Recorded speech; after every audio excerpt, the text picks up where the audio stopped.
Wonten ing patunggilanipun Gusti Yesus Kristus. Kula Daniel Samijo saking GKJ Semarang Timur, Klasis Semarang Timur kepareng kula ngaturaken renungan harian Sabdo Winedar dinten menika Sabtu setunggal Agustus 2026. Dasaring sabda kapetik saking Matius 7 ayat 7. Ingkang mekaten suraosipun. Padha nyenyuwuna temah bakal kaparingan. Padha golek-golekna temah bakal oleh. Padha tothok-tothoka temah bakal kawenganan.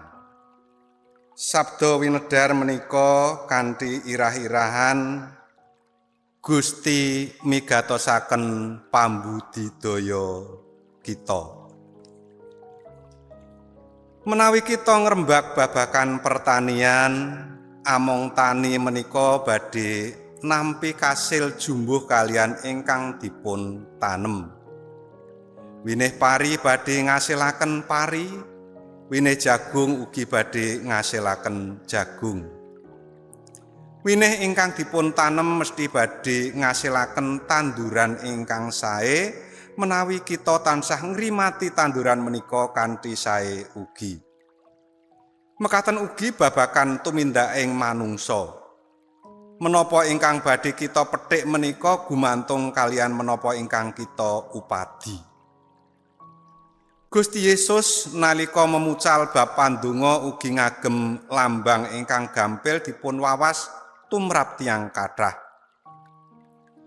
Sinten ingkang nyenyuwun menika badhe dipun paringi, tiyang ingkang madosi badhe nampi, lan sinten ingkang tothok-tothok mesti badhe dipun bikakaken kori. Kanthi pamawas bilih Gusti minangka Rama ingkang badhe maringi sedaya ingkang sae tumrap para kagunganipun, mila sedaya tiyang badhe kaparingan sedaya ingkang trep kalian menapa ingkang sampun dipun budidaya. Timbalanipun manungsa inggih menika mawas menapa ingkang dipun suwun sami kalian ingkang dipun betahaken. Menawi kita gadah pepenginan ngasilaken woh ingkang sae, kita ugi kedah sinau kados pundi caranipun supados saged ngasilaken woh ingkang sae lan migunani. Pramila sumangga kita nggatosaken malih menapa pandonga-pandonga ingkang kita aturaken dhateng Gusti menika sampun trep kalian menapa ingkang kita betahaken.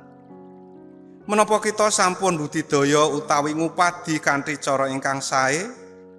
Menapa kita tansah tothok-tothok ing koriningsih rahmatipun Gusti? Kados pundi kita ngupadi menapa ingkang dados pepenginan kita menika kanthi cara-cara ingkang trep kalian kersanipun Gusti.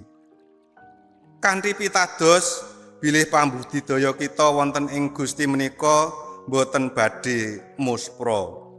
Gusti tentu badhe maringi menapa ingkang prayogi tumrap ing gesang kita. Mekaten sabdanipun Gusti berkah dalem. Amin.